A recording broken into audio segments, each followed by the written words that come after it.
વડોદરાની અનેક સોસાયટીઓમાં હજુ પણ વરસાદી પાણીનું સામ્રાજ્ય જોવા મળી રહ્યું છે।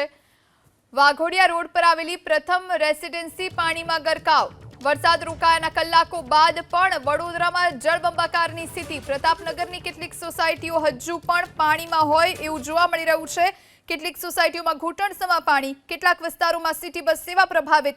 ડ્રેનેજની યોગ્ય સાફ સફાઈના અભાવે પાણી ભરાયાનો આરોપ લાગ્યો। રહીશો ઘૂંટણસમા પાણીમાંથી પસાર થવા માટે મજબૂર બન્યા છે। ગઈકાલ મોડી સાંજ બાદ વડોદરામાં વરસાદ તો રોકાયો છે, પરંતુ સ્થિતિ સુધરી નથી। પ્રતાપનગર વિસ્તારમાં આપણે છીએ અને આપ જોઈ શકો છો હજુ પણ અહીંયા 2 થી 3 ફૂટ પાણી જોવા મળી રહ્યા છે। સામે જોઈ શકો છો હવે લોકો વાહનો લઈ નહીં બલકે ચાલતા આવી રહ્યા છે। વાહનો પણ અહીંયા આગળ નીકળી રહ્યા છે, કેટલાક વાહનો ફસાયા છે। વડોદરા શહેરમાં ગઈકાલે 4 ઇંચ જેટલો વરસાદ પડ્યો અને તેની અંદર અનેક નીચાણવાળા વિસ્તારમાં પાણી ભરાયા।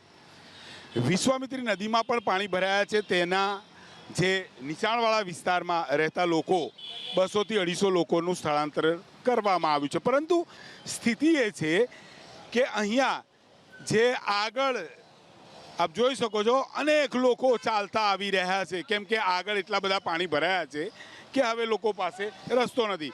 રિક્ષા પણ જોશો ભરચક, તમે 2-4 બેસાડવાના જ નહીં। આમ જોઈ શકો છો લગભગ 15 લોકોને એણે આ રિક્ષામાં બેસાડ્યા છે ભરચક।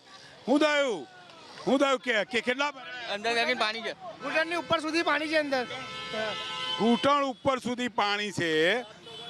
અને સાહેબ આ કયો વિસ્તાર છે ને કેટલા આ કયો વિસ્તાર કેટલા પાણી ભરાયા છે? પ્રતાપનગર જેની સ્કૂલ રેલવે સ્ટેશન 4 રસ્તા પાસે છે। કાયમ ખાતે છે, પાણી ભરાઈ જાય છે। આવવા જવામાં બહુ મુશ્કેલી થાય છે તમને। વાહનો સ્કૂલના બાળકો છે ફસાઈ જાય છે, બધા ફસાઈ જાય છે। કેટલા વખતથી આ પ્રકારની આ કાયમનું જ છે। શું કહે આ વિસ્તારમાં દર ચોમાસામાં પાણી ભરાય છે અને આ વિસ્તારના પાણીનો કોઈ નિકાલ થતો નથી। શું કહેશો? આ પહેલા પણ જે 2 વાર સ્થિતિ બગડી હતી ત્યારે શું સ્થિતિ હતી? આ જ રીતે પરિસ્થિતિ હતી।